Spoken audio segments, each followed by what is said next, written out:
اللهم بارك على محمد وآل محمد كما باركت على إبراهيم وعلى آل إبراهيم إنك حميد مجيد. اللهم إني أعوذ بك من شر لساني ومن شر سمعي ومن شر بصري ومن شر مني. مركز الحق মুন্সিগঞ্জ চাম্পাতলা মাদ্রাসা পঞ্চম বার্ষিক ওয়াজ মাহফিলে গুরুত্বপূর্ণ আলোচনা করেছেন হিদায়ে মিল্লাত সৈয়দ আসাদ মাদানী রহমাতুল্লাহ আলাইহির সুযোগ্য খলিফা পীরে কামেল আলহাজ আল্লামা মুফতি হাফিজউদ্দিন দামাত বরকাতুহুল আলিয়া নায়েবে মুহতামিম জামিয়া শরঈয়া মালিবাগ ঢাকা পীর সাহেব দিঘিরপাড় হযরত মাওলানা আমিরে সালিকিন হযরত মাওলানা আলী আহমদ চৌধুরী পীর সাহেব আহমদাবাদ চন্ডীবর্দী মাদারীপুর মুফতি আবরারুল হক হাকিমি ইমাম মুফতি মুন্সিগঞ্জ শহর জামে মসজিদ। প্রধান অতিথি জনাব আলহাজ মোহাম্মদ মহিউদ্দিন সদস্য সচিব মুন্সিগঞ্জ জেলা বিএনপি। বিশেষ অতিথি আলহাজ মোহাম্মদ সালাউদ্দিন রোমান সভাপতি পঞ্চসার কেন্দ্রীয় জামে মসজিদ। ডাক্তার এম এ মালেক মুরাদ অধ্যাপক আদ-দ্বীন মেডিকেল কলেজ হাসপাতাল ঢাকা। আলহাজ এ এইচ এম মোবারকুল্লাহ সাবেক সিনিয়র জেনারেল ম্যানেজার মুন্সিগঞ্জ পল্লী বিদ্যুৎ সমিতি। আলহাজ মোহাম্মদ আলী আহমদ রাসেল বিশিষ্ট শিল্পপতি সমাজসেবক managing director artisan out fitters limited Dhaka. আজকের মাহফিলের সভাপতি জনাব ডাক্তার মোহাম্মদ জাহাঙ্গীর হোসেন সহযোগী অধ্যাপক বাংলাদেশ মেডিকেল কলেজ পিজি হাসপাতাল ঢাকা, বাংলাদেশ মেডিকেল কলেজ বিশ্ববিদ্যালয় পিজি হাসপাতাল ঢাকা। আরজ গুজার মাওলানা মিনহাজ উদ্দিন সর্দার প্রতিষ্ঠাতা পরিচালক অত্র মাদ্রাসা। উপস্থিত হযরত উলামায়ে কেরাম, মুসলমান ভাইরা, আল্লাহ পাক রব্বুল আলামিনের দরবারে শুকরিয়া আদায় করছি আল্লাহ আমাদেরকে এই মাহফিলে উপস্থিত হওয়ার তৌফিক দান করেছেন বলে আলহামদুলিল্লাহ। দেশের শীর্ষস্থানীয় বুজুর্গ উলামায়ে কেরামের আলোচনা আপনারা শুনতেছিলেন। দেশের দুজন হক্কানি পীর সাহেব আপনাদের সামনে আলোচনা করেছেন। আমি হযরত মাওলানা মুফতি হাফিজউদ্দিন দামাত বরকাতুহুর আলোচনার লম্বা অংশ আমি নিজেই শুনেছি। এর আগেও একজন হযরত আলোচনা করেছেন, আরো উলামায়ে কেরাম আলোচনা করেছেন। আমি আপনাদের সামনে পবিত্র কোরআনের সূরাতুজ জারিয়াতের 56 নম্বর আয়াতে কারিমা তেলাওয়াত করেছি। এই আয়াতের সরল অনুবাদ ওয়ামা খালাকতুল জিন্না ওয়াল ইনসা ইল্লা লিয়াবুদুন, আমি জিন ইনসানকে সৃষ্টি করেছি আমার ইবাদত করার জন্য। আমাদেরকে সৃষ্টির উদ্দেশ্য ইবাদত করা। ইবাদত কতদিন করব? সূরা হিজর 99 নম্বর আয়াতে আল্লাহ সমাধান দিয়েছেন, ওয়া'বুদ রাব্বাকা হাত্তা ইয়াতিয়াকাল ইয়াকিন, মৃত্যু আসা পর্যন্ত তুমি তোমার রবের ইবাদত করো। আমাদেরকে সৃষ্টির উদ্দেশ্য ইবাদত করা। ইবাদতের সময়সীমা মৃত্যু পর্যন্ত ইবাদত করা। এই আয়াত থেকে বোঝা যায় মৃত্যু এসে যাবে, এই কথাই চূড়ান্ত সত্য এবং বাস্তব কথা। সূরা আনকাবুতের 57 নম্বর আয়াতে আল্লাহ তাআলা বলেন, কুল্লু নাফসিন যায়িকাতুল মাউত, প্রত্যেকটি নফস মৃত্যুর স্বাদ গ্রহণ করবে। কারো আগে কারো পরে হবে, তবে প্রত্যেকের নির্ধারিত সময় মৃত্যু হয়ে যাবে। কেউ আগে যাবে, কেউ পরে যাবে, বাকি প্রত্যেকের তার নির্ধারিত সময় যাবে। তার যাওয়াটা আগে পড়া হবে না, তার যাওয়াটা তখনই হবে যখন আল্লাহ নির্ধারণ করে রেখেছেন। সূরা আরাফ 34 নম্বর আয়াত, সূরা ইউনূস 49 নম্বর আয়াত। আল্লাহ তাআলা বলেন, লিকুল্লি উম্মাতিন আজাল, প্রত্যেকটি উম্মতের নির্ধারিত সময় আছে, মৃত্যুর সময় নির্ধারণ করা আছে। ইদা জাআ আজালুহুম, যখন মৃত্যু নির্ধারিত সময় এসে যাবে, লা ইস্তাখিরুনা সাআতাও ওয়া লা ইস্তাকদিমুন, আগেও না পরেও না, ওই সময় সে মৃত্যুবরণ করবে। সূরা জুমুআ 8 নম্বর আয়াতে আল্লাহ বলেন, কুল ইন্নাল মাউতাল্লাযী তাফিররুনা মিনহু ফাইন্নাহু মুলাকীকুম, নবী আপনি বলেন, যে মৃত্যু থেকে তোমরা পালিয়ে বেড়াও, এই মৃত্যু তোমাদের সাথে সাক্ষাৎ করবে, এতে কোনো সন্দেহ নাই।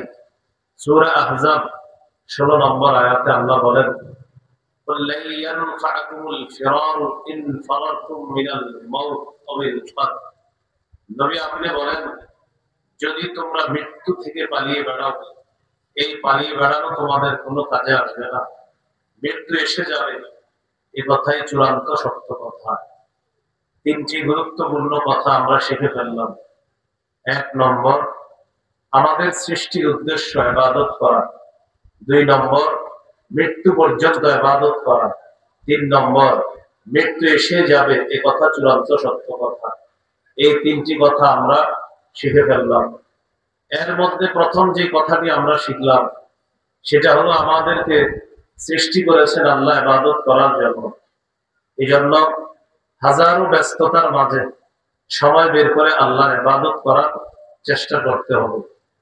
হাদিসে কুদসির মধ্যে আল্লাহ তাআলা বলেন, ইয়া ইবনা আদম, হে আদম সন্তান, তাফাররাক লিইবাদাতি, তুমি আমার ইবাদতের জন্য অবসর হও, সময় বের করো। হে আদম সন্তান, আমার ইবাদতের জন্য তুমি সময় বের করো, ফারিগ হও।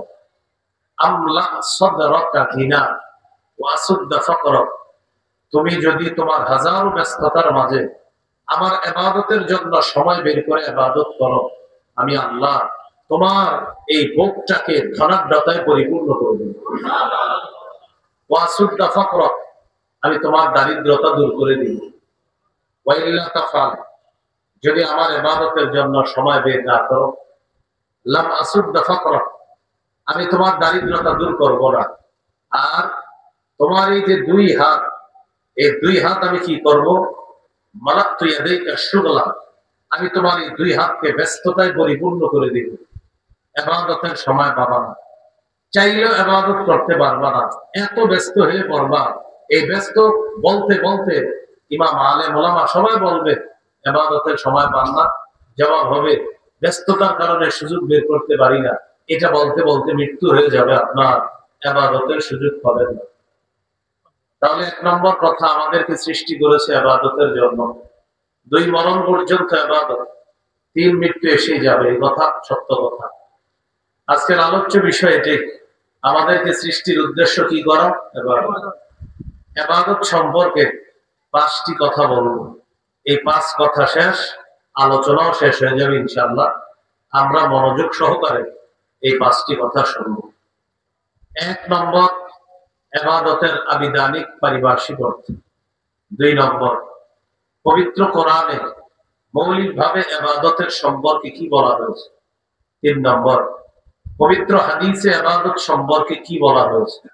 4 নম্বর, উপকারিতা লাভ করার দিক থেকে ইবাদত কত প্রকার। সওয়াব যে কামাই করি আমরা, এই সওয়াব কামাই করার দিক থেকে ইবাদত কত প্রকার। 5 নম্বর, মাধ্যম হিসাবে ইবাদত কত প্রকার, অর্থাৎ আমরা কয় মাধ্যমে ইবাদত করি।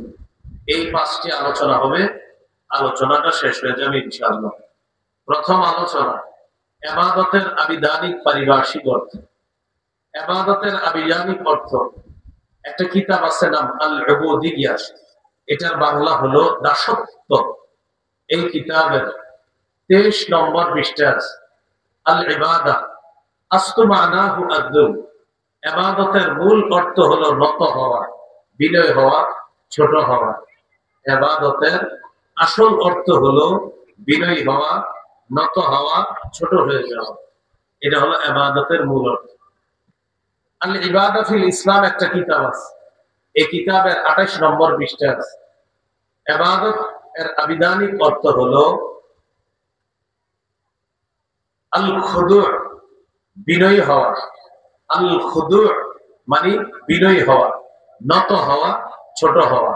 একটা হলো আজুল, জিল্লুন শব্দের অর্থ হলো একদম নিজেকে ছোট করে দেওয়া, আর খুদু মানে হলো বিনয়ী হওয়া, বিনয়, নম্র, এরকম নত হওয়া।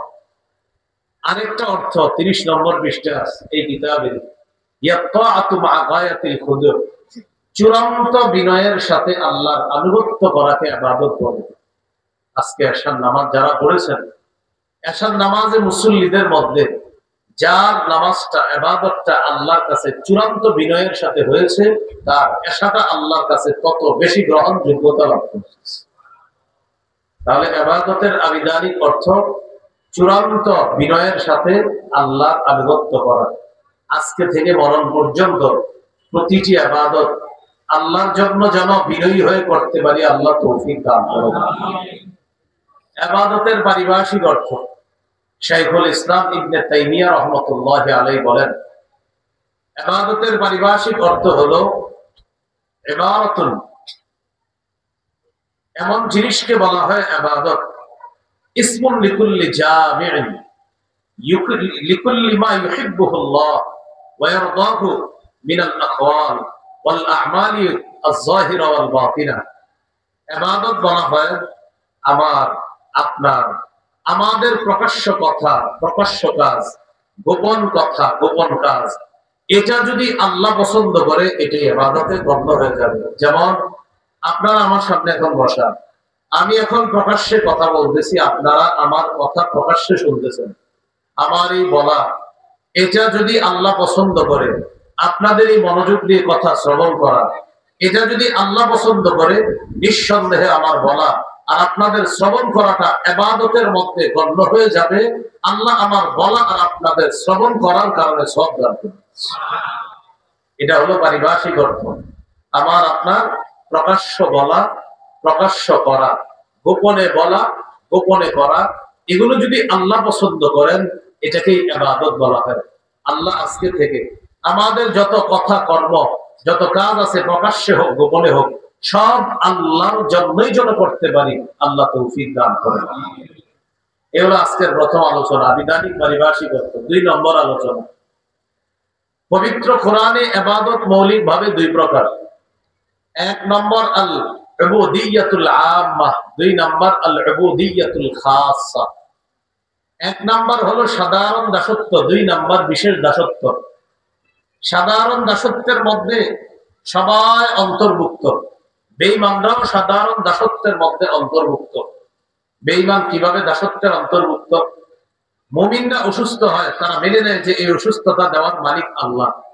বেঈমানরাও অসুস্থ হয়, তাদেরকে অসুস্থতা দেয় কে? বলেন কে দেয়? আল্লাহ।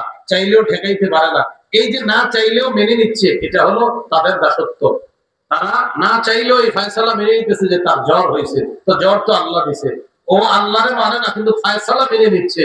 এটা হলো অনিচ্ছায় হলেও আল্লাহর এই বিধানকে সে মেনে নিচ্ছে, আল্লাহর এই ফয়সালা সে মেনে নিচ্ছে। এটা সাধারণ দাসত্ব। মুমিনরা খানা খায়, চাল ডাল খায়, মুমিনরা বিশ্বাস করে এটা আল্লাহ দেয়। বেঈমানরা চাল ডাল খায়, ওরা বিশ্বাস করে না এটা, কিন্তু এটাও আল্লাহ দিতেছে। এটা ও অনিচ্ছায় হলেও আল্লাহর রিজিক সে গ্রহণ করতেছে। এটা হলো সাধারণ দাসত্ব। বেঈমানরা বাধ্য হয়ে অনিচ্ছায় আল্লাহর বিভিন্ন জিনিস গ্রহণ করে রবের গোলামি করতেছে, কিন্তু স্বীকার করে না ওরা যে রবের গোলাম। এটা হলো সাধারণ দাসত্ব। আরেকটা হলো বিশেষ দাসত্ব। বিশেষ দাসত্বের মধ্যে সবাই অন্তর্ভুক্ত না। আল্লাহর মুমিন বান্দারা বিশেষ দাসত্বের অন্তর্ভুক্ত হয়ে আল্লাহ তাদেরকে স্পেশাল ভাবে কিয়ামতের ময়দানে জান্নাত দান করবেন। তাহলে একটা সাধারণ দাসত্ব আর একটা বিশেষ দাসত্ব। সাধারণ দাসত্বের ব্যাপারে সূরা মারিয়ামের 93 নম্বর আয়াতে আল্লাহ বলেন, ইন কুল্লু মান ফিস সামাওয়াতি ওয়াল আরদি ইল্লা আতির রাহমানি আবদা। আসমান জমিনের মধ্যে যা কিছু আছে সবাই রহমানের কাছে দাস হয়ে উপস্থিত হবে, দাস রূপে উপস্থিত হবে। এটা সাধারণ দাসত্বের কথা। আরেকটা হলো বিশেষ দাসত্ব। সূরা ফুরকানের 63 নম্বর আয়াতে আল্লাহ বলেন, ওয়াইবাদুর রহমানিল্লাযীনা ইয়ামশুনা আলাল আরদি হাওনা। রহমানের প্রকৃত বান্দা তারা যারা জমিনে নত হয়ে চলে, বিনয়ী হয়ে চলে, তারা রহমানের প্রকৃত বান্দা, প্রকৃত গোলাম। পৃথিবীতে সবাই নত হয়ে চলে না, কিছু বিশেষ বান্দা নত হয়ে চলে, বিনয়ী হয়ে চলে। এই বিশেষ বান্দাদেরকে আল্লাহ তাআলা বিশেষ বান্দাদের অন্তর্ভুক্ত করে আল্লাহ জান্নাত দান করবে। আল্লাহ আমাদেরকে বিশেষ দাসত্ব করে আমরা যেন বিশেষ বান্দাদের অন্তর্ভুক্ত হতে পারি, আল্লাহ তৌফিক দান করেন। বলেন, আমরা কি সাধারণ গোলামি করবো না বিশেষ গোলামি? বিশেষ গোলামি। এ হলো কোরআনের ইবাদত বা দাসত্ব বা গোলামি দুই প্রকার। আজকে 3 নম্বর আলোচনা। পবিত্র হাদিসের মধ্যে ইবাদত সম্পর্কে যা বলা হয়েছে, এই ব্যাপারে কয়েকটা দৃষ্টান্ত নেই আমরা। দৃষ্টান্ত নাম্বার 1, আবু দাউদের হাদিস 1479 নম্বর হাদিস। এই হাদিসের মধ্যে আছে রাসূলুল্লাহ সাল্লাল্লাহু আলাইহি সাল্লাম বলেন, আদ-দুআউ হুয়াল ইবাদা। দোয়া করা এটাও ইবাদত। দোয়া করা এটাও ইবাদত। আপনি আল্লাহকে যতবার দোয়া করবেন এটা ইবাদতের অন্তর্ভুক্ত হয়ে যাবে। আল্লাহ, আমার এক জোড়া জুতার প্রয়োজন, আমি জুতা কিনতে বাজারে যাই, এটা আল্লাহকে বলে গেলেন। আপনি জুতা কিনলেন কিন্তু আল্লাহকে যে বললেন আমি জুতা কিনবো, এই বলাটা ইবাদতের অন্তর্ভুক্ত হয়ে আল্লাহ আপনাকে সওয়াব দিয়ে দিবেন। আল্লাহ, আমি একটা সুই ক্রয় করার জন্য বাজারে রওনা করলাম, আমার এই সুই মানুষের জন্য যেন ক্ষতিকারক না হয়, রবকে সুইয়ের কথা বলে সুই ক্রয় করতে গেলেন, আপনার এই বলাটা ইবাদতের অন্তর্ভুক্ত হয়ে আল্লাহ তাআলা আপনাকে সওয়াব দান করবেন। এই জন্য আল্লাহর কাছে খুব বেশি পরিমাণে দোয়া করা। সূরা নামলের 62 নম্বর আয়াতে আল্লাহ বলেন, আম্মাই ইউজিবুল মুত্তাররা ইযা দাআ ওয়া ইয়াকশিফুস সূ। পীড়িত ব্যক্তি যখন দোয়া করে, কোন সেই সত্তা তার দোয়া কবুল করে?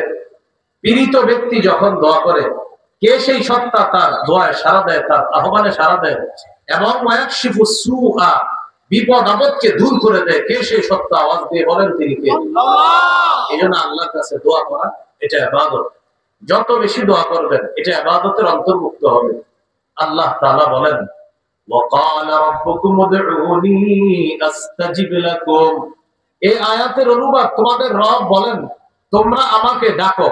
তোমাদের রব বলেন তোমরা আমাকে ডাকো, মানে আমাদের রব বলতেছেন, ও বান্দা আমাকে ডাকো, আস্তাজিব লাকুম, তোমরা আমাকে ডাকা মাত্রই আমি তোমাদের ডাকে সাড়া দিই।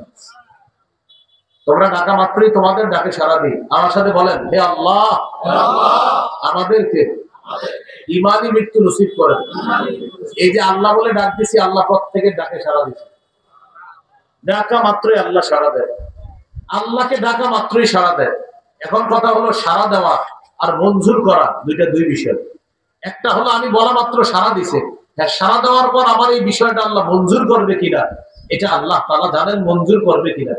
আমি যতবার আল্লাহকে ডাকি আল্লাহ ততবার আমার ডাকে সাড়া দেয়, এটা প্রথম কথা। এবার আসেন, অনেক মানুষের প্রশ্ন হলো, এত দোয়া করি, গত 2 বছর দোয়া করতেছি একটা চাকরির জন্য, চাকরি তো হইতেছে না। প্রথম কথা, 2 বছরে আপনি হয়তো 2-3 হাজার বার আল্লাহর কাছে চাকরির দোয়া করছেন। এই 2-3 হাজার বার আপনার বলাটাকে ইবাদতের অন্তর্ভুক্ত করে আল্লাহ সওয়াব দিয়ে দিয়েছে, এটা প্রথম কথা।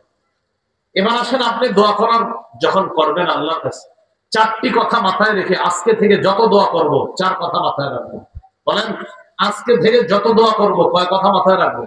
4 কথা। 1 নম্বর, আমি দোয়া করার সাথে সাথে আমার এই দোয়াটা আল্লাহ তাআলা দ্রুত মঞ্জুর করতে পারেন, এটা প্রথম কথা। 2 নম্বর কথা, দ্রুত মঞ্জুর করবে না, বরং আল্লাহ আমার কল্যাণ দেখা সময় অনুযায়ী আমার দোয়াটা মঞ্জুর করবে, এটা 2 নম্বর। 3 নম্বর, আমার এই দোয়াটা আল্লাহ তাআলা মঞ্জুর না করে আমাকে আল্লাহ তাআলা আরো ভয়ঙ্কর একটা বিপদ থেকে হেফাজত করে দিবে। আমার এই দোয়াটা আল্লাহ, আমি বলছি আল্লাহ আমার একটা চাকরি দরকার, 50,000 টাকা বেতন, আমার এটা মঞ্জুর করে দেয় আল্লাহ। প্রথম কথা, বলার সাথে সাথে আল্লাহ সাড়া দিছে, কি ব্যাপার, বলো, কি বলবা? আল্লাহ আমার চাকরি দরকার। আল্লাহ বলছে, হ্যাঁ বলো, কি বলবা? আল্লাহ আমার চাকরি দরকার। এখন আল্লাহ আমার এই চাকরিটা এই মাসে দেয় নাই, আল্লাহ তাআলা এই মাসে আমার চাকরিটা ব্যবস্থা না করে দিয়ে 50,000 টাকার চাকরির পরিবর্তে 5 লক্ষ টাকার একটা বিপদ থেকে আল্লাহ আমাকে উদ্ধার করে। এটা হলো 3 নাম্বার বিষয়। আমি আবার বলছি, 4 কথা মাথায় রাখা। 1, আমার দোয়া নগদ কবুল হতে পারে। 2 নম্বর, নগদ কবুল না করে আল্লাহ তাআলা 1-2 মাস পরে সময় অনুযায়ী কবুল করবে। উদাহরণ দিই, আপনি আল্লাহর কাছে বলছেন আগামী মাসের 1 তারিখে আল্লাহ আমার একটা চাকরির ইন্টারভিউ আছে, আমার যেন ইন্টারভিউটা সহজ হয় আর চাকরিটা যেন পেয়ে যাই। আপনি আগামী মাসের 1 তারিখে ইন্টারভিউ দিচ্ছেন, ইন্টারভিউ ভালো হয় নাই, চাকরিও হয় নাই আপনার। এখন আপনি আবার দোয়া করতেছেন, আল্লাহ চাকরি তো হইল না। 2-3 মাস পরে আপনার একটা চাকরি হয়ে গেছে। আগের চাকরির বেতন ছিল 30,000, 2-3 মাস পরে যে চাকরি হয়েছে এটার বেতন 60,000। এখন আব্বা আম্মারে গিয়ে বলে কি, আব্বা আগের চাকরিটা হয়নি, ভালো হয়েছে কেন? ওইটা বেতন ছিল 30 আর এটা হয়েছে 60। তখন বলে আল্লাহ যা করে ভালোর জন্য বলে। তাহলে 1 নম্বর, আমার দোয়াটা নগদ কবুল হতে পারে। 2 নম্বর, আমার কল্যাণ অনুযায়ী রব সেটা কবুল করবে। 3 নম্বর, আমার এই দোয়া যে বিষয়টা আমি বলছি এটা হয়তো আল্লাহ এখন দিবে না, এর চাইতে আরো ভয়ঙ্কর কোন বিপদ থেকে আল্লাহ আমাকে উদ্ধার করবে। এ হলো 3 নম্বর। 4, আমার দুনিয়াতে যত দোয়া আছে এই দোয়াগুলোর মধ্যে কথার কথা আমি আল্লাহর কাছে 10,000 দোয়া করছি। আল্লাহ তাআলা 5,000 আমাকে দুনিয়াতে কবুল করছে, আর 5,000 মনে করেন কবুল করে নাই। এই যে 5,000 দোয়া কবুল করে নাই, জান্নাতে আল্লাহ তাআলা আপনার মর্যাদা এই 5,000 এর বিনিময়ে মর্যাদা বাড়াইতে থাকবে, বাড়াইতে থাকবে। ওই ব্যক্তি আল্লাহকে বলবে, আল্লাহ আমার এত মর্যাদা কেন? আমার তো ইবাদত বন্দেগী এত দেখতেছি না আমি। আল্লাহ বলবে, ওই যে দোয়া অনেকগুলা করছো, কবুল করি নাই। কিছু করেছি, কিছু করি নাই। যেগুলা করি নাই ওগুলার বদলা দিয়ে দিলাম। ওই ব্যক্তি তখন বলবে, এই দুনিয়াতে একটাও কবুল না হইলে আরো ভালো হতো। এটা তখন সে বলবে জান্নাতের মধ্যে। তাহলে দোয়া করার সময় কয় কথা মাথায় রাখা? 4 কথা। আল্লাহ তাআলা আমাদের সকলকে এইভাবে প্রতিনিয়ত আল্লাহর কাছে দোয়া যেন করতে পারি, আল্লাহ তৌফিক দান করেন। ঈমানের সাথে মৃত্যুর জন্য দোয়া প্রতিনিয়ত করবেন, একদিনও মিস করবেন না। যদি কোনোদিন খাইতে ভুলেও যান, ঈমানের সাথে মৃত্যুর নসিব হক এই দোয়া করা কখনো ভুলবেন না। সূরা ইউসুফ 101 নম্বর আয়াত। বলেন কোন সূরা? কত নম্বর আয়াত? 101 নম্বর আয়াতের মাঝখান থেকে অংশটা আমি 2-3 বার আপনাদেরকে বলাই, তাহলে কোরআন খুললে আপনারা দেখলে মাথায় হিসাব হবে, আহা এই যে হুজুর বলাইছিল। বলেন আমার সাথে, ফাতিরাস সামাওয়াতি ওয়াল আরদ, ফাতিরাস সামাওয়াতি ওয়াল আরদ, আনতা ওয়ালিয়্যি ফিদ দুনিয়া ওয়াল আখিরাহ, তাওয়াফফানি মুসলিমান وألحقني بالصالحين। বলেন তাওয়াফফানি মুসলিমান وألحقني بالصالحين। হে আসমান জমিনের সৃষ্টিকর্তা, আপনি দুনিয়া আখিরাতে আমার অভিভাবক, আমাকে মুসলমান অবস্থায় মৃত্যু দিয়ে দিন। মৃত্যুর পর ভালো মানুষদের সাথে আমাকে মিলাই দিয়ে। এই দোয়াটা নিয়মিত করবেন। 13 নম্বর পারা। কত পারা? 6 নম্বর পৃষ্ঠা। বলেন কত পারা? কত নম্বর পৃষ্ঠা? কোন সূরা? কত নম্বর? 101 নম্বর। এটা দেখবেন মাঝখান থেকে আছে, ফাতিরাস সামাওয়াতি ওয়াল আরদ আনতা ওয়ালিয়্যি ফিদ দুনিয়া ওয়াল আখিরাহ তাওয়াফফানি মুসলিমান ওয়া আলহিকনি বিস সালিহিন। এই দোয়াটা নিয়মিত করবেন, প্রতিদিন করবেন। এটা আল্লাহর শিখানো দোয়া। এই দোয়ার অনুবাদটা আমি বলছি, যদি আরবিটা না পারেন, আয়াতটা না পারেন, বাংলাটা বলবেন, হে আসমান জমিনের সৃষ্টিকর্তা, দুনিয়া আখিরাতে আপনি আমার অভিভাবক, আমাকে মুসলমান অবস্থায় মৃত্যু দিয়ে মৃত্যুর পর নেককার মানুষদের সাথে আপনি আমাকে মিলাইয়া দিয়ে আশাবাদী আল্লাহ আপনাকে ঈমানি মৃত্যু নসিব করবেন। এই আমলটা নিয়মিত করা। তাহলে দোয়া করা ইবাদত। হাদিস থেকে জানলাম দোয়া করা ইবাদত। আরেকটা উদাহরণ জানি আমরা, তিরমিজির হাদিস 2201 নম্বর হাদিস। এই হাদিসের মধ্যে আছে, قال رسول الله صلى الله عليه وسلم العبادة في الهرج كهجرة إليّا। রাসূলুল্লাহ সাল্লাল্লাহু আলাইহি সাল্লাম বলেন, ফিতনা ফাসাদের জামানায় আমার কোন উম্মত ইবাদত করা আমি নবীর কাছে হিজরত করার সমতুল্য। আবার রিপিট করতেছি, আমি ফিতনার জামানায় আমার কোন উম্মত ইবাদত করা আমি নবীর কাছে হিজরত করার সমতুল্য। এই জন্য এই জামানায় আল্লাহর ইবাদত করতে ভুলেন না। যারা একবার সুবহানাল্লাহ বলতে পারেন, শুকরিয়া আদায় করবেন যে আপনি তার চেয়ে ভালো আছেন যে একবারও সুবহানাল্লাহ বলে না। যে ব্যক্তি 99 বার সুবহানাল্লাহ পড়ে, আপনি 100 বার সুবহানাল্লাহ পড়ার সুযোগ পাইতেছেন, আপনি শুকরিয়া আদায় করেন ওই 99 বলার চেয়ে আপনি একবার বেশি বলার সুযোগ পেয়েছেন। আপনি আল্লাহর ইবাদত করতেছেন মসজিদে গিয়ে, আপনি আধা ঘন্টা মসজিদে থাকার তৌফিক হয়েছে আপনার, আরেকজন 20 মিনিট পরে চলে আসছে, আপনি শুকরিয়া আদায় করেন রব আমারে 10 মিনিট মসজিদে বেশি রেখা গুনাহমুক্ত থাকার সুযোগ করে দিয়েছে। এই জন্য ইবাদত এই যুগে যত বেশি করার সুযোগ পাবেন, এটা গনিমত মনে করা, এটা আল্লাহর পক্ষ থেকে বিশেষ নিয়ামত মনে করে গ্রহণ করা। আল্লাহ তৌফিক দান করেন। তাহলে ফিতনার জামানায় ইবাদত করা, রাসূলুল্লাহ সাল্লাল্লাহু আলাইহি সাল্লামের কাছে হিজরত করা। قال রাসূলুল্লাহ সাল্লাল্লাহু আলাইহি ওয়াসাল্লাম আল ইবাদাতু ফিল হারজি কাহিজরাতিন ইলাইয়া। রাসূলুল্লাহ সাল্লাল্লাহু আলাইহি সাল্লাম বলেন, ফিতনা ফাসাদের জামানায় আমার কোন উম্মত ইবাদত করা আমি নবীর কাছে হিজরত করার সমতুল্য।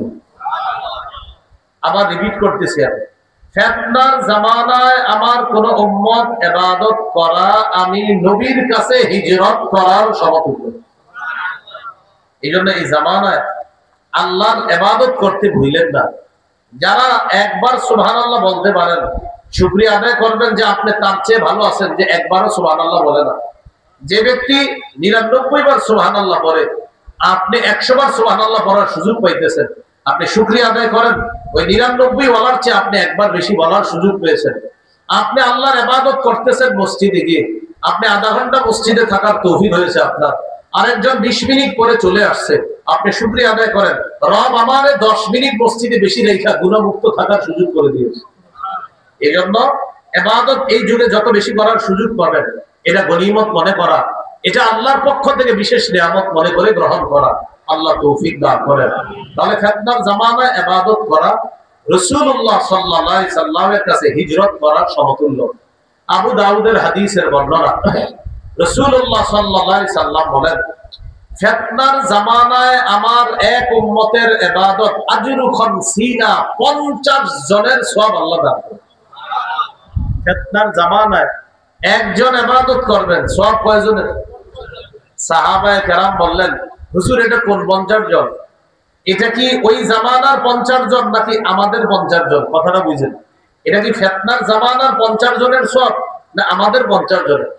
রাসূলুল্লাহ সাল্লাল্লাহু আলাইহি সাল্লাম বললেন, বাল আজরু 50 মিনকুম, তোমাদের 50 জনের সওয়াব আমার এই এক উম্মতকে দান করবে। সুবহানাল্লাহ। তোমরা আমি নবীকে পাইছো, ওরা আমাকে পায় নাই, আমাকে না পেয়ে ওরা ইবাদত করে ফিতনার জামানায়, তাই ওদের পরীক্ষা কঠিন পরীক্ষা। আমার বরকতে তোমরা অনেক ফিতনা থেকে বেঁচে আছো, কিন্তু ওরা তো আমাকে পায় না। ওরা ভয়ঙ্কর ফিতনার মধ্যে থেকেও যদি ইবাদত করতে পারে, তোমাদের 50 জনের সওয়াব তাদের একজনকে দান করবে। এই জামানায় ইবাদত করা, খুব বেশি পরিমাণে চেষ্টা করা। আরেকটা উদাহরণ দিই, মুসনাদ আহমদ হাদিসের কিতাব 6998 নম্বর হাদিসের বর্ণনা। এই হাদিসের মধ্যে আসছে রাসূলুল্লাহ সাল্লাল্লাহু আলাইহি সাল্লাম বলেন, ইন্নাল আবদা ইযা কানা আলা তরিকাতিন হাসানাতিন মিনাল ইবাদা قيل للملك المتوكل به اكتب بمثل عمله اذا كان طريقا। ফিতনার জামানায় কোন ব্যক্তি যদি ইবাদতের সুন্দর একটা পদ্ধতি গ্রহণ করে, এটা উদাহরণ না দিলে আপনারা বুঝবেন না। এই এলাকার আপনাদের মধ্যে কোন এক ব্যক্তির অভ্যাস হলো প্রতিদিন ফজরের পরে মাগরিবের পরে 10 পৃষ্ঠা করে কোরআন তেলাওয়াত করেছে, অথবা 5 পৃষ্ঠা করে কোরআন তেলাওয়াত করে, সুন্দর এই ইবাদতের পদ্ধতিটা সে প্রতিদিন আদায় করে, ইবাদত করে, কোরআন পড়ে মসজিদে বৈশা বৈশা এই পদ্ধতিটা তিনি নিয়মিত আদায় করেন। এই ব্যক্তি একদিন অসুস্থ হয়ে গেছে, অসুস্থ হওয়ার পর আজকে আর কোরআন তেলাওয়াত করার সুযোগ পায় না, চাইলেও কোরআন পড়তে পারতেছে না। আল্লাহ পাক রব্বুল আলামিন তার সাথে নিয়োজিত যে ফেরেশতা, ওই ফেরেশতাকে বলে, উক্তুব বিমিসলি আমালিহি ইযা কানা তালিকা। আমার এই বান্দা সুস্থ থাকলে আজকেও কোরআন পড়তো, অসুস্থতার কারণে আজকে কোরআন পড়তে পারে নাই, সমস্যা কি? ও তো ওজরের কারণে পড়তে পারে নাই, আমি আল্লাহ তো কর দিতে পারি না। অন্যদিন কোরআন পড়লে যে সওয়াব লেখতা, আজকে ওজরের কারণে না পড়লেও সওয়াব লেখা বন্ধ করবো না, সওয়াব জারি রাখবো। সুবহানাল্লাহ। এই জন্য ইবাদতের সুন্দর কিছু পদ্ধতি প্রতিনিয়ত গ্রহণ করা উচিত। চুপি চুপি কিছু আমল গ্রহণ করেন। আপনি কিছু আমল একা একা করেন, চুপি চুপি করেন, যেটা কেউ জানবে না, আল্লাহ জানবে। ইবাদতের সুন্দর কিছু পদ্ধতি গ্রহণ করেন। 5 পৃষ্ঠা তেলাওয়াত করা, 10 পৃষ্ঠা তেলাওয়াত করা। হাজারো মানুষের মাঝে এই জামানায় কেউ যদি কোরআন তেলাওয়াত নিয়মিত করে, আমি তো বলি এখন যারা নিয়মিত কোরআন দেখা দেখা তেলাওয়াত করে, ওরে পাবেন আপনি 100 জনের একজন। সাধারণ জনগণ কথা বলতেছি আমি, একজোখানা মাদ্রাসা বাদ, এটা বাদ দিয়ে এমনি মুসলমান একজন তেলাওয়াত করে যদি আপনি দেখবেন 100 জনের একজন, এমনও হতে পারে 1000-এর একজন। কোরআন পড়ে না মানুষ। রমজান ছাড়া সাধারণ জনগণ কোরআন পড়ে না। রমজান আসলে 3 খতম 2 খতম পড়া। 27শে রমজান ইমাম সাহেবের কাছে চিঠি লেখে, হুজুর দাদার জন্য 1 খতম, দাদির জন্য 1 খতম, নানার জন্য 1 খতম, খতমটা বক্সায় দিয়ে, মানে এটা ঘুরতেছে বাতাসে। 27শে রমজানে হুজুরের কাছে এটা দোয়া চায়, হুজুর বক্সায় দিয়ে। আমারে বুঝান, বক্সানোর আগে ছিল কই? ঠিক আছে, যদি বক্সানো মানে পৌঁছানো, এটা ছিল কোথায়? মানে মনে করেন আমিও এটা মানি, আপনার এই কথা মাইনে নিব যদি আমাকে বুঝাই দিতে পারেন যে আমিও বক্সানো আগামী বছর থেকে যদি কোরআন পড়ি, আমিও আমগো হুজুরে বলবো, হুজুর আমারটা বক্সায় দেন। আমার কথা হলো বক্সানোর এটা কোথায় আছে? মানে ঘুরতেছে বাতাসে। এই চিঠি কেন লেখেন? আপনি কোরআন পড়তেছেন যে নিয়তে, ওই নিয়ত সাথে সাথে পুরো হইতেছে। আপনি যার জন্য পড়তেছেন মারহুম মারহুমাদের জন্য, আল্লাহ তাআলা তাদের রূহে পৌঁছায় দিচ্ছে। আপনি নতুন করে আবার এটা বলার প্রয়োজন নাই। এটা মানুষের কি ক্ষমতা আছে এটা পৌঁছায় দেওয়ার? বলেন। আপনি এতটুকু দোয়া চাইতে পারেন, হুজুর আমি কোরআন পড়ছি 3 খতম, প্রচুর ভুল ভ্রান্তি আছে, আমি আল্লাহর কাছে মাফ চাইছি, আপনি একটু দোয়া করেন আল্লাহ যেন আমারে মাফ করে দেন। এটা দোয়া। আল্লাহ তাআলা আমাদেরকে কথাগুলো বোঝার তৌফিক দান করেন। তো বলছিলাম ইবাদতের সুন্দর পদ্ধতি প্রতিনিয়ত গ্রহণ করা, করবো ইনশাআল্লাহ, আল্লাহ তৌফিক দান করেন। এইগুলা হলো হাদিসে ইবাদতের দৃষ্টান্ত। ইবাদতের আরেকটা দৃষ্টান্ত দিই, আলেমের ইলম অন্বেষণ করা, এটা ইবাদত। সাধারণ জনগণের নফল ইবাদত করা, এটাও ইবাদত। হাদিসের একটা কিতাব নাম সহিহুল জামে, এই কিতাবের 4214 নম্বর হাদিস। এই হাদিসের মধ্যে আসছে রাসূলুল্লাহ সাল্লাল্লাহু আলাইহি সাল্লাম বলেন, ফাদলুল ইলমি আহাব্বু ইলাইয়া মিন ফাদলিল ইবাদা। সাধারণ জনগণের নফল ইবাদতের মর্যাদার চাইতে আলেমের ইলম অন্বেষণের মর্যাদা আমি নবীর কাছে আরো বেশি দামি। এর মানে আপনারা ইবাদত ছেড়ে দিন এমন না। তাই সাধারণ জনগণ নফল ইবাদত করলে এটার অনেক ফজিলত, এটার চেয়ে বেশি ফজিলত আলেমের ইলম অন্বেষণ করা। একজন আলেম ইলম অন্বেষণ করার উদ্দেশ্য অর্থ হলো এই, একজন আলেমের ইলমের কারণে একটা জাতির পরিবর্তন হয়ে যায়, একটা জাতির পরিবর্তন হয়ে যায়। একজন আলেম মসজিদে বয়ান করছে, হে ইমানদারগণ তোমরা সুদ খেও না। উনি বারবার এই ওয়াজ করে মানুষকে বুঝাইতেছে। তার এই বুঝানো চলতে চলতে এক পর্যায়ে এলাকার একজন সুদখোর সুদ ছেড়ে দিয়েছে, আরেকদিন 2 জন সুদখোর সুদ ছেড়ে দিয়েছে। এখন বলেন, একজন আলেমের বয়ানে 10 জন সুদখোর সুদ থেকে ফিরে আসা, এটা কি কম কথা? এজন্য আলেমের ইলম অন্বেষণের মর্যাদা আল্লাহ নবী বলেন, আমার কাছে সাধারণ জনগণের নফল ইবাদতের মর্যাদার চাইতে আলেমের ইলম অন্বেষণের মর্যাদা আমি নবীর কাছে আরো দামি। কেন? একজন আলেমের ইলম অন্বেষণের দ্বারা গোটা জাতির পরিবর্তন হয়ে যেতে পারে, এই জন্য এটা বেশি দামি। এক আল্লামা আহমদ শফী রহমাতুল্লাহ আলাইহির কথায় পুরা বাংলাদেশ এক হয়ে গেছিল।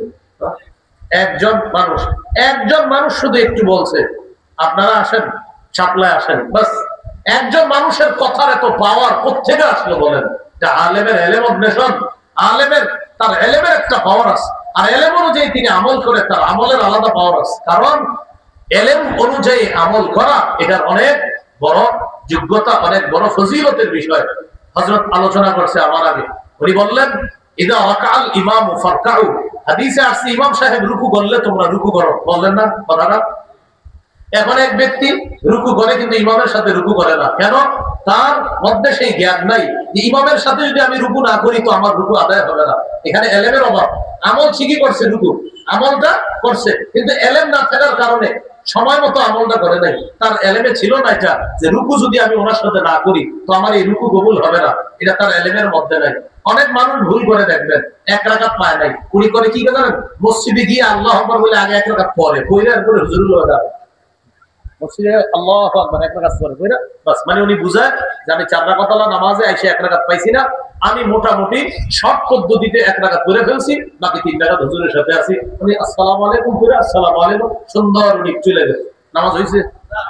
এরকম করে উনি, তাহলে দেখেন উনি তো 4 রাকাতই পড়ছে, 4 রাকাতই পড়ছে, রুকু ঠিক, সিজদা ঠিক, সব ঠিক।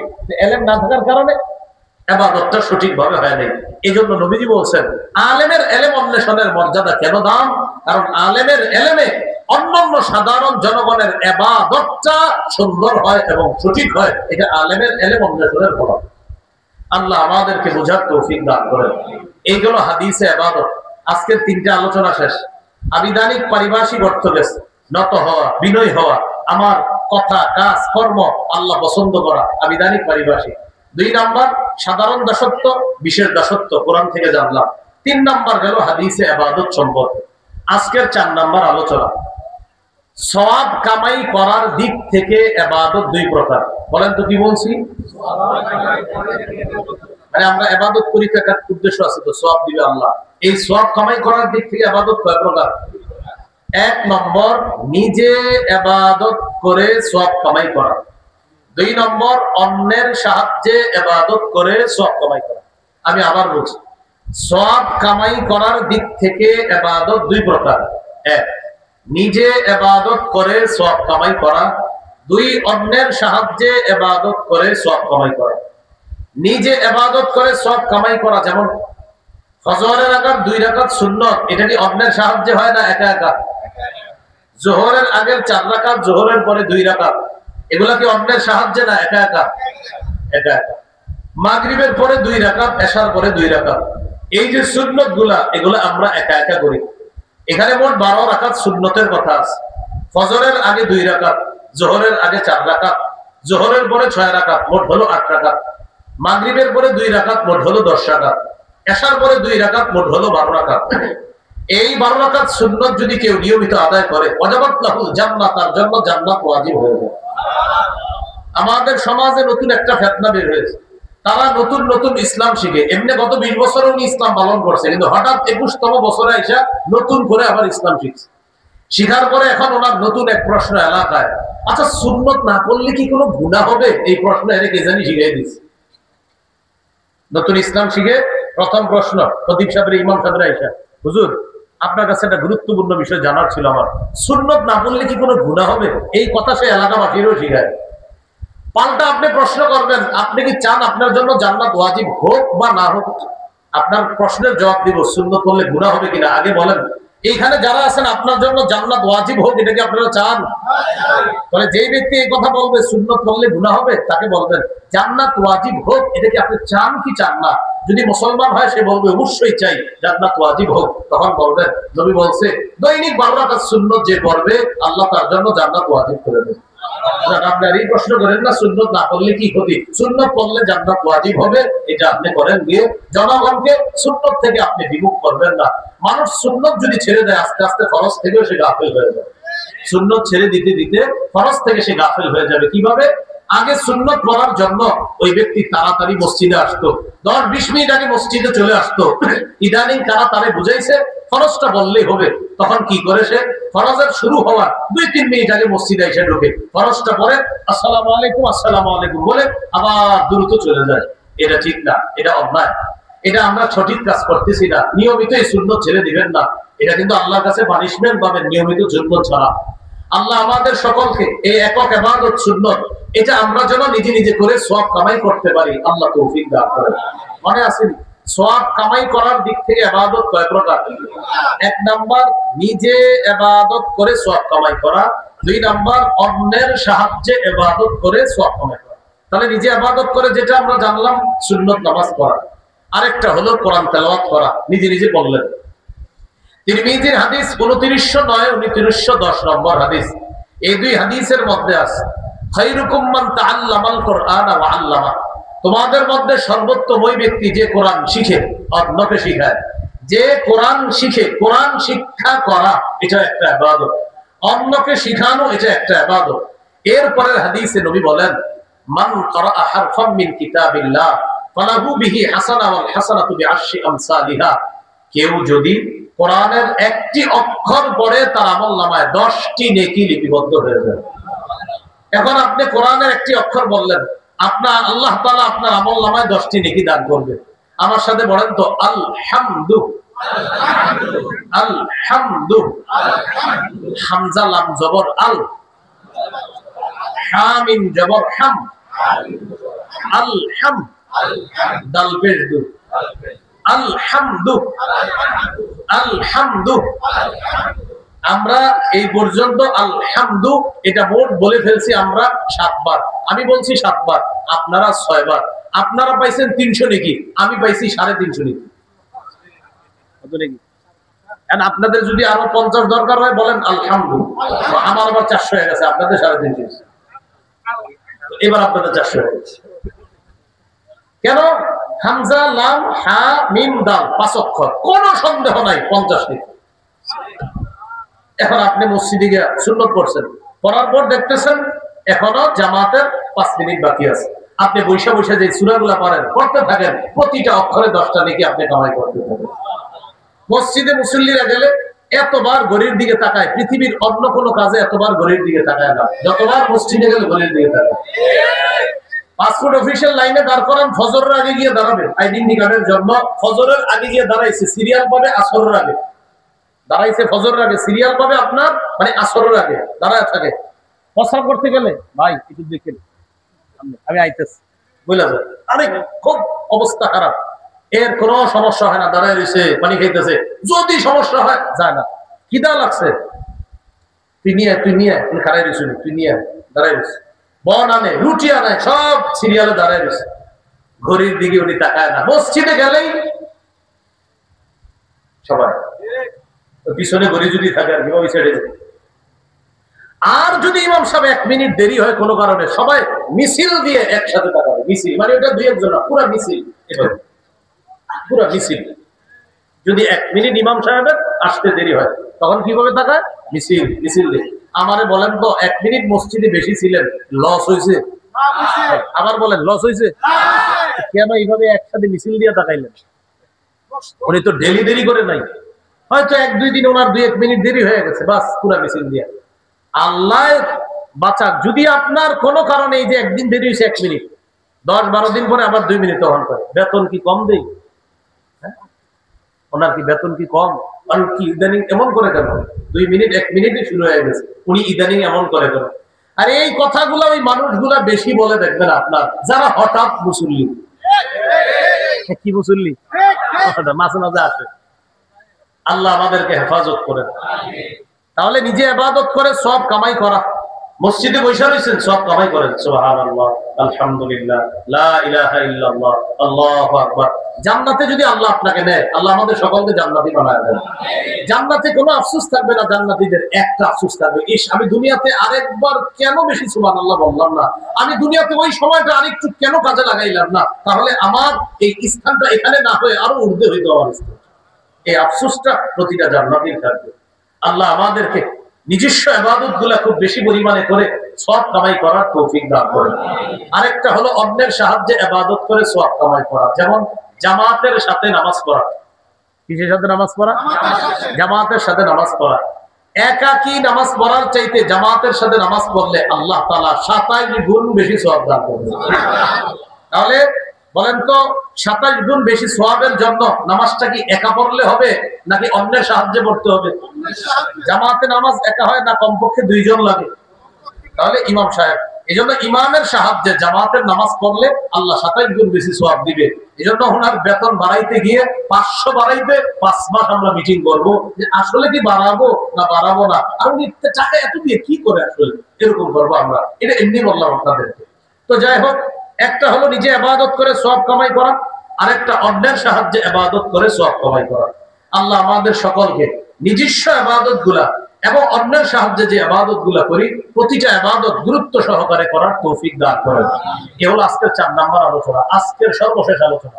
এটা আমার সাথে একটু বলেন, এই অংশটা গুরুত্বপূর্ণ। বলেন, মাধ্যম হিসাবে ইবাদত 5 প্রকার, অর্থাৎ আমরা 5 মাধ্যমে ইবাদত করি। 1 কলব দিয়ে, 2 জবান দিয়ে, 3 শরীর দিয়ে, 4 অর্থ সম্পদ দিয়ে। 5 অর্থ সম্পদ এবং শরীর দিয়ে। কয় মাধ্যমে ইবাদত করি? 1 নাম্বার কি দিয়ে, 2 নাম্বার, 3 নাম্বার শরীর, 4 নাম্বার অর্থ সম্পদ মাল দিয়ে, 5 নাম্বার অর্থ সম্পদ এবং শরীর। 1 নম্বর ইবাদত করি কলব দিয়ে। এটাকে বলা হয় আল ইবাদাতু বিল কলব। এটার বাংলা হলো আত্মিক ইবাদত, যে ইবাদতের সম্পর্ক আত্মার সাথে, আত্মিক ইবাদত। কলবের ইবাদত কি? একটা উদাহরণ দিই যেন সারা জীবন মনে থাকে। বিশুদ্ধ নিয়ত করা কলবের ইবাদত, বিশুদ্ধ নিয়ত করা কলবের ইবাদত। সহিহ বুখারীর 1 নম্বর হাদিস, ইন্নামাল আমালু বিন্নিয়াত, আমলের প্রতিদান নিয়তের সাথে। আজকে এশার নামাজ যারা পড়তে আসছেন মসজিদে, আপনি মুখ দিয়ে বলা প্রয়োজন নাই, আপনি বাসা থেকে বের হয়েছেন এশার নামাজের জন্য, তো এশা পড়ার জন্য যে বের হয়েছেন, কলবের মধ্যে আপনার খাঁটি নিয়ত যে এশার নামাজ আমি পড়বো, বাস এই নিয়তটা শুধু খাঁটি হওয়ার কারণে কলবের ইবাদতের সওয়াব আপনি পেয়ে যাবেন। এখন কিন্তু এশা পড়েন নাই, আজকে আপনি এশার নামাজের আজান যখন হয়েছে নিয়ত করে ফেলছেন, এশার আজান দিছে, আজকে আমি 20 মিনিট আগে চলে যাবো নামাজ পড়তে ইনশাআল্লাহ, অন্যদিন 10 মিনিট আগে যাই, আজকে 20 মিনিট আগে গিয়ে ইবাদত করবো। আপনি শুধু খাঁটি নিয়ত করছেন যে যাবেনই যাবেন, আপনি খাঁটি নিয়ত, কিন্তু যাইতে পারেন না, কিন্তু নিয়ত করছেন খাঁটি আমি যাব। এই খাঁটি নিয়তের কারণে ইবাদত অর্থাৎ অন্তরের ইবাদতের সওয়াব পেয়ে যাবেন। তাহলে নিয়ত অন্তরের ইবাদত। আরেকটা আছে অন্তরের ইবাদত, ইখলাস। কি? ইখলাস। ইখলাস এমন একটা ইবাদত দেখানো যায় না, দেখা যায় না। পবিত্র কোরআনের যতগুলা সূরা আছে, সূরার নাম সূরার মধ্যে পাবেন। যেমন আমি আপনাদেরকে বলি পরিচিত সূরাগুলা, কুল আউযু বিরাব্বিন নাস, সূরার নাম কি? নাস সূরার মধ্যে আসেনি? কুল আউযু বিরাব্বিল ফালাক, সূরার নাম কি? ফালাক আসেনি সূরার মধ্যে? তাব্বাত ইয়াদা আবি লাহাব, সূরার নাম কি? লাহাব আসেনি সূরাতে? আচ্ছা, ইযা জাআ নাসরুল্লাহ, সূরার নাম কি? নাসর আসেনি সূরাতে? কুল ইয়া আইয়ুহাল কাফিরুন, সূরার নাম কাফিরুন আছে? ইন্না আ'তাইনাকাল কাউসার, সূরার নাম আছে কাউসার? আচ্ছা, আরাআইতাল্লাযী ইউকাযযিবু বিদ্দীন, সূরার শেষে আছে ওয়ায়ামনাউনাল মাউন, সূরার নাম মাউন আসেনি? লিইলাফি কুরাইশ, সূরার নাম কুরাইশ, সূরার মধ্যে আছে? আলাম তারা কাইফা ফাআলা রাব্বুকা বিআসহাবিল ফিল, সূরার নাম ফিল, সূরার মধ্যে আছে? আচ্ছা, একটা সূরা বাদ দিছি আমি, কোনটা? ইখলাস পড়ি আমি, সূরার নাম কি? এবার পড়ি কুল হুয়াল্লাহু আহাদ, পাইলাম না। আল্লাহুস সামাদ, ইখলাস শব্দ পাইলাম না। লাম ইয়ালিদ ওয়া লাম ইউলাদ, ইখলাস শব্দ পাইলাম না। ওয়া লাম ইয়াকুল লাহু কুফুয়ান আহাদ, ইখলাস শব্দ পাইলাম না। সূরার নাম ইখলাস, সূরার মধ্যে ইখলাস শব্দ পাইলাম না। আল্লাহ বুঝাইতে চায়, বান্দা ইখলাস দেখানো যায় না, ইখলাস দেখা যায় না। সূরার নাম রাখছি ইখলাস, কিন্তু সূরার মধ্যে ইখলাস শব্দ না দিয়ে আমি আল্লাহ বুঝাইলাম এটা দেখানো যায় না, এটা দেখা যায় না, এটা এখানে রাখার নাম, এটা শুধু আমি আল্লাহ দেখবো, এটা আর কেউ দেখবে না। এজন্য সব সূরার নাম সূরাতে পাবেন, ইখলাস এই শব্দটা সূরার মধ্যে পাবেন না। আসলে আছে ইখলাস, প্রতিটা আয়াতে আয়াতে ইখলাস আছে। কুল হুয়াল্লাহু আহাদ, আল্লাহ এক, আল্লাহ এক মানে এই দিল থেকে বিশ্বাস করতে হবে। আল্লাহুস সামাদ, আল্লাহ অমুখাপেক্ষী মানে দিল থেকে বিশ্বাস করতে হবে। লাম ইয়ালিদ ওয়া লাম ইউলাদ, তিনি সন্তান জন্ম দেন না, জন্ম নেন না, ইখলাসের সাথে বিশ্বাস করতে হবে। ওয়া লাম ইয়াকুল লাহু কুফুয়ান আহাদ, তার সমকক্ষ কেউ নাই, এটা ইখলাসের সাথে দিল থেকে বিশ্বাস করতে হবে। সূরার নাম ইখলাস, সূরার মধ্যে ইখলাস শব্দটা নাই। আল্লাহ বুঝায় ইখলাস এটা দেখা যায় না, এটা দেখানো যায় না, এটা লালন করতে হয়, এটা পালন করতে হয়, এটা ধারণ করতে হয়, এটা শুধু আমি আল্লাহ দেখি, এটা অন্য কেউ দেখবে না। আর সেই দেখা অনুযায়ী আমি তোমার পরকালের ফয়সালা করব। ইখলাস। তাহলে ইখলাস কি করা যায় না? সূরা ইখলাসের মধ্যে ইখলাস শব্দটা নাই। আসলে আছে, পরতে পরতে ইখলাস আছে, কিন্তু এটা দেখা যায় না। তো হুজুর এটা কই আছে? আছে, এটার ভিতরে আছে, এটা আল্লাহ রেখে দিয়েছেন, কিন্তু এটা এমন জিনিস এটা দেখানো যায় না। মনে থাকবে নি? তাহলে অন্যান্য সূরাগুলোর নাম দেখবেন পেয়ে যাবেন, এই ইখলাস এটা সূরার মধ্যে আপনি পাবেন না। তাহলে ইখলাস এটা অন্তরের ইবাদত। নাসাইর হাদিস 3140 নম্বর হাদিস, ইন্নাল্লাহা লা ইয়াকবালু মিনাল আমাল ইল্লা মা কানা লাহু খালিসা, আল্লাহ তাআলা বান্দার আমল কবুল করেন না যতক্ষণ ইখলাসের সাথে আমলটা না হবে। আল্লাহ আমাদের সকলকে ইখলাসের সাথে সব আমল করার তৌফিক দান করুন। এটা অন্তরের ইবাদত। অন্তরের আরেকটা ইবাদত ঈমান, বলেন কি? তাহলে বিশুদ্ধ নিয়ত অন্তরের ইবাদত। ইখলাস অন্তরের ইবাদত, ঈমান অন্তরের ইবাদত। অন্তরের ইবাদত ঈমান কিভাবে? বোবা মানুষ আছে না, বোবা, এই বোবারে গিয়ে বলবেন আল্লাহ বিশ্বাস করো, বিভিন্ন ভাবে বলবেন, ওই রকম করবে করি আপনার বোবা মানুষ রাগ হয়ে যায় যদি আপনার বুঝাইতে না পারে, শেষমেশ বুঝাবে আমি এখানে আছে, আল্লাহ এক, আমি বিশ্বাস করি, এইভাবে বলবে আপনার, এইভাবে ও আপনার বুঝাই দিবে, বুঝাই। এটাই বুখারী 44 নম্বর হাদিসে আছে, ইয়াখরুজু মিনান নার মান ক্বালা লা ইলাহা ইল্লাল্লাহ ওয়া ফি কলবিহি ওয়াজনু শাঈরাতিন মিন খায়র ওয়াজনু বুররাতিন মিন খায়র ওয়াজনু যাররাতিন মিন খায়র।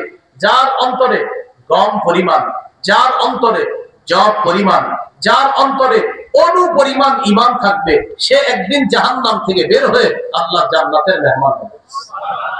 তাহলে ঈমান এটা অন্তরের ইবাদত, ইখলাস অন্তরের ইবাদত, নিয়ত অন্তরের ইবাদত।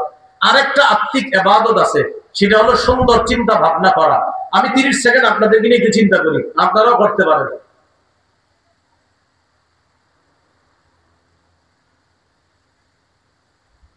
আমার শেষ চিন্তা করেন, আমি এই চিন্তার মধ্যে আনলাম আল্লাহ আমি যে কথাগুলো বলবো এগুলো যেন তাদের হেদায়েতের কারণ হয়, এই চিন্তা করছি। আপনারা কি চিন্তা করছেন আমার জানা নেই। আপনাদের কোন বন্ধু 5 ওয়াক্ত নামাজের মধ্যে 4 ওয়াক্ত নামাজ মসজিদে পড়ে, 1 ওয়াক্ত ফজর নামাজ বাসায় পড়ে, মসজিদে পড়ে না। আপনি ফিকির করতেছেন, চিন্তা করতেছেন, দোস্তে 4 ওয়াক্ত মসজিদে যায়, 1 ওয়াক্ত যায় না, ওরে কিভাবে ফজরটাও মসজিদে নেওয়া যায়। আপনি চিন্তা করছেন 2-3 ঘন্টা। এই যে আপনি 2-3 ঘন্টা বন্ধুকে ফজরের নামাজ মসজিদে নেওয়ার ফিকির করছেন, আল্লাহ আপনার এই ফিকিরকে আত্মিক ইবাদতের অন্তর্ভুক্ত করে সওয়াব দিবেন।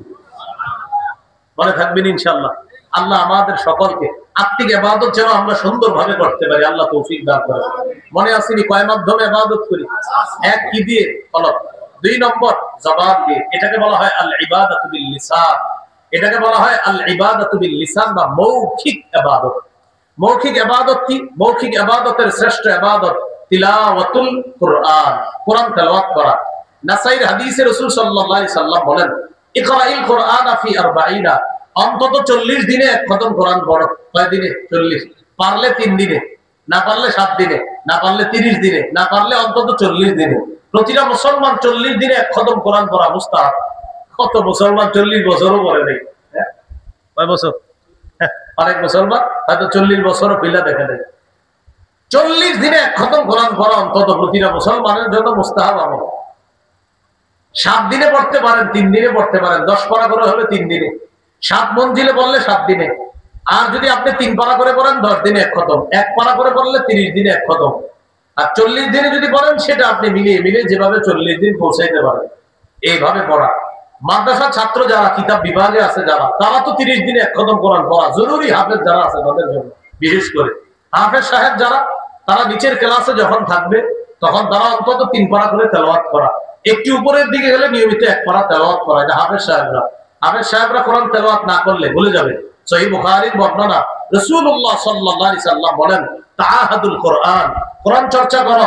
আল্লাহর কসম, লাহু আশাদ্দু তাফাসসিয়াম মিনাল ইবলি ফি উকলিহা, একটা ওটের গলার রশি খুলে দিলে এই ওট যত দ্রুত পালিয়ে যাবে, হাফেজে কোরআন যদি কোরআন চর্চা না করে ওই ওটের চাইতে কোরআন তার সিনা থেকে আরো দ্রুত পালিয়ে যাবে। চর্চার অভাবে। কিসের অভাবে? 2 মাস হেফজখানায় পড়ে, পড়ার পর কোরআন ঝরঝরা করে বাসায় যায়, 7 দিন পরে এসে অভিভাবকরা এসে সব দোষ দেয় হুজুরের, হুজুর আমার ছেলে ইদানিং কোরআন ভুলে গেছে। সব আপনার ছেলে কোরআন ভুলে গেছে মানে গত 2 মাস তো কোরআন ইয়াদ ছিল, এই 7 দিনে কোরআন ভুলছে কেন? দোষ তো আপনার। হুজুরে কি আপনার বাড়ি থেকে দেখবে আপনার ছেলে কি করে? দোষটা কার দেয়? হাফেজ সাহেবের। অথচ মাদ্রাসায় যখন ছিল তার ইয়াদ ঠিক ছিল। ওই যে 7 দিন গেছে, প্রতিদিন ভিডিও গেমস খেলছে, প্রতিদিন ভিডিও গেমস খেলছে, প্রত্যেক দিন ভিডিও গেমস খেলছে। তো এই ছেলের কোরআন ইয়াদ থাকবে কিভাবে? বাসায় দায়িত্ব মা বাবার, মাদ্রাসায় দায়িত্ব উস্তাদদের। বলেন বাসায় দায়িত্ব কাদের? এটা জোরে বলেন, কাদের? হ্যাঁ, সুন্দর কথা, অভিভাবকের। বাসায় দায়িত্ব কাদের? আপনার সন্তান যেন কোরআন ভুলে না যায়, দায়িত্ব আপনার। ছেলে মেয়ে যারাই হাফেজ হাফেজা হয় তাদেরকে নিয়মিত আপনি কোরআন পড়াতে হবে। কোরআন যদি ভুলে যায় তাহলে কিন্তু এটা তার জন্য অনেক গুনাহের কাজ হয়ে যাবে। আল্লাহ আমাদের সকলকে হাফেজে কোরআন যারা আছে তারা যেন কোরআন সিনায় মৃত্যু পর্যন্ত রাখে, এই কোরআন নিয়ে যেন কবরে যেতে পারে, আল্লাহ তৌফিক দান করেন। তাহলে মৌখিক ইবাদত তিলাওয়াতুল কোরআন। মৌখিক ইবাদত আরেকটা হলো জিকরুল্লাহ, আল্লাহর জিকির করা। আল্লাহর কাছে সবচেয়ে পছন্দের জিকির 4টা: সুবহানাল্লাহ, আলহামদুলিল্লাহ, লা ইলাহা ইল্লাল্লাহ, আল্লাহু আকবার। এই চারটার মধ্যে আবার শ্রেষ্ঠ আফজালুজ যিকরি লা ইলাহা ইল্লাল্লাহ, সবচেয়ে শ্রেষ্ঠ জিকির হলো লা ইলাহা ইল্লাল্লাহ। মৌখিক ইবাদতের মধ্যে আরেকটা ইবাদত সত্য কথা বলা। বলেন কি বলা? সত্য কথা বলা, এটা মৌখিক ইবাদত। সত্য বলা, সত্য কথা বলা এটা জরুরি একটা বিষয়। সহিহ বুখারীর বর্ণনা, রাসূল সাল্লাল্লাহু আলাইহি সাল্লাম বলেন, মান কানা ইউমিনু বিল্লাহি ওয়াল ইয়াউমিল আখির ফালইয়াকুল খায়রা আও লিয়াসমুত। আল্লাহর আখিরাতে যে বিশ্বাস করে সে যেন বললে ভালো কথা বলে, না হয় চুপ থাকে। এজন্য আমার সাথে বলেন, বলেন বললে ভালো কথা, সত্য কথা, না পারলে চুপ থাকবো। চুপ থাকতে না পারলে ঘুমায় থাকবো। কি করবো? এটা আমি বললাম আর কি, ঘুমায় থেকে। মানে ইবলিস আপনাদের খোঁচাইবে খালি, বল বল। সামনে একটা সিজন আসতেছে আমাদের দেশে, এত পরিমাণ মিছা কথা হবে। যারা এখানে দাঁড়াবে ওরাও মিছা কথা বলবে, আর আশেপাশে এলাকাবাসী এরাও মিছা, প্রচুর মিথ্যা কথা বলবে। আমি এই করব, আমি সেই করব, আমি এটা করেছি, আমি সেটা করেছি। হাতে তাসবিহ থাকবে, জায়নামাজ থাকবে, সবকিছু থাকবে, কিন্তু যখন নাকি আমি এসে যাব তখন কিন্তু আমি বাস দিব। এটা কথার কথা আছে, আমি আমারই বলতেছি। আমি এরকম একটা সুযোগ আসতে পারে। তো এখন এই বিষয়গুলা আপনি এগুলা যখন শুনবেন চুপচাপ থাকবেন, আপনি এই কথাগুলা গ্রহণ না করা। সামনে একটা সময় আসবে যখন রাত 1টা 2টা পর্যন্ত বিভিন্ন দোকানের সামনে আড্ডাবাজি চলবে। ওই দোকানের সামনে দেখবেন অনেকে বৈশা বৈশা এরকম বুঝাবে, এইভাবে যদি হইতো দেশটা এরকম হইতো। মানে হের ভাবসাব এরকম, সে পুরো এশিয়া মহাদেশ চালাইতে পারে, অথচ আপনাকে মুন্সিগঞ্জের চা দোকানের সামনে বসা। বুঝলেন? মানে ও বৈশা বুঝাবে, এইভাবে না হইয়া এইভাবে হইলে হয়। মানে ভাবসাব এমন এশিয়া মহাদেশ পুরাটা হে চালাইতে পারে, বৈশা রয়েছে কই চা দোকানের আপনারা বুঝাবে এরকম। এইসব কথা কান দিয়েন না। আল্লাহ তাআলা প্রকৃত রহমানের বান্দাদের পরিচয়ের একটা বলছে, ওয়াইদা মাররু মাররু বিল্লাহি কিরামা। অনর্থক মজলিসের পাশ দিয়ে যখন চলবে মুমিনরা, তারা এড়িয়ে যাবে, না না এখানে বসা যাবে না। তাহলে আমরা কথা বললে সত্য কথা, মৌখিক ইবাদত, না পারলে মিথ্যা বলবো না, চুপ থাকবো। চুপ থাকতে না পারলে ঘুমায় থাকবো। ইবলিসরে বমুখী আমরা, তুমি আমারে খালি মিথ্যা বলাইতে যাও ইবলিস, আল্লাহুম্মা বিসমিকা আমুতু আহিয়া। নাও এবার আমাদের দেখি বুঝাও, বুঝছেন? এইভাবে ইবলিসের সাথে ঝগড়া করবেন। ও আপনারই মিথ্যা কথা বলাতে যাবে, আপনি বলবেন আল্লাহুম্মা বিসমিকা আমুতু আহিয়া, ঘুমায় যাবে। তাহলে ও আর চান্স পাবে না, খালি খোঁচাবে মিথ্যা বল। আপনি বলবেন আল্লাহুম্মা বিসমিকা আমুতু আহিয়া।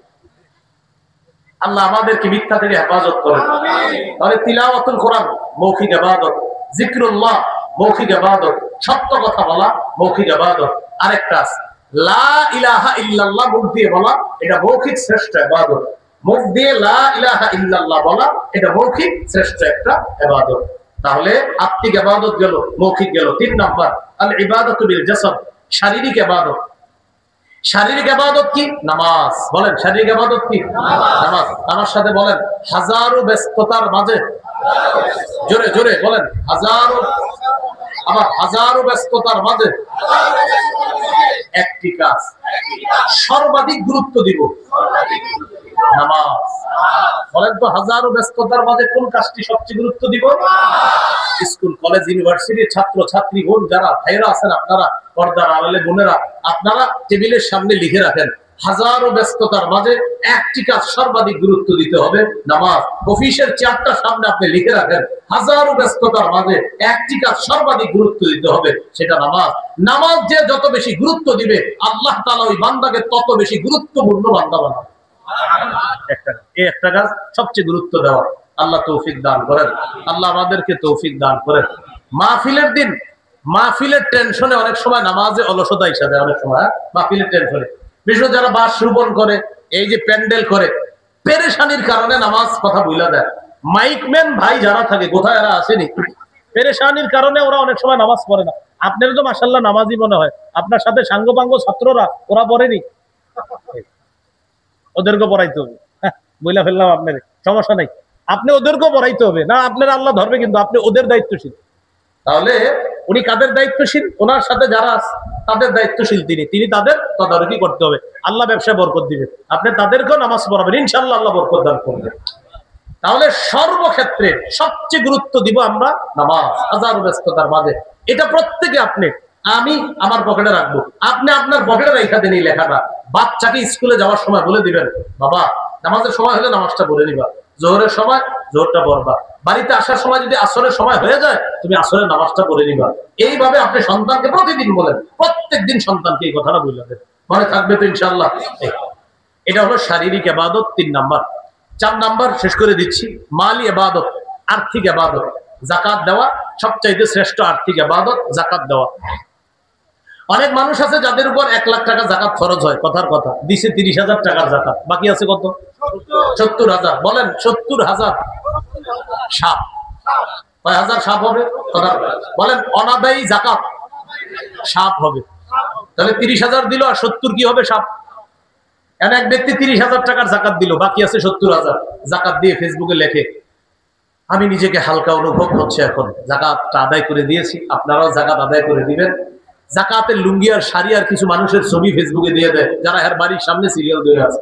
এই শাড়ি আর লুঙ্গি কিনছে আবার মুন্সিগঞ্জ বাজারের যে দোকানে লেখা আছে এখানে যাকাতের লুঙ্গি ও শাড়ি পাওয়া যায় 260 টাকা, কথার কথা। ওইটা আইনা দিয়ে দিছি, আর লেখে আমি নিজেকে হালকা অনুভব করছি, যাকাত আদায় করে দিয়েছি, আপনারাও যাকাতটা দিয়ে দিবেন। কথার কথা 1 লাখ টাকা দিছে সে 30,000, বাকি কত? আপনারা যদি কেউ জানেন যে ও আরো দেয় নাই, নিচে কমেন্টে লেখা দিবেন বাকিটা সাপ। কি লিখবেন? নিচে লিখবেন, নিচে লিখবেন, বলেন প্রমাণ, বলেন প্রমাণ বুখারী লিখবেন, বাকিটা সাপ। প্রমাণ কি? বুখারী আর সূরা আলী ইমরান। এই সূরা আলী ইমরানে আছে আর বুখারীতে আছে। আপনার কি মানে আতাহুল্লাহু মালা, আল্লাহ যারে সম্পদ দেয়, ফালাম ইউআদ্দি যাকাতা, ও যদি যাকাত না দেয়,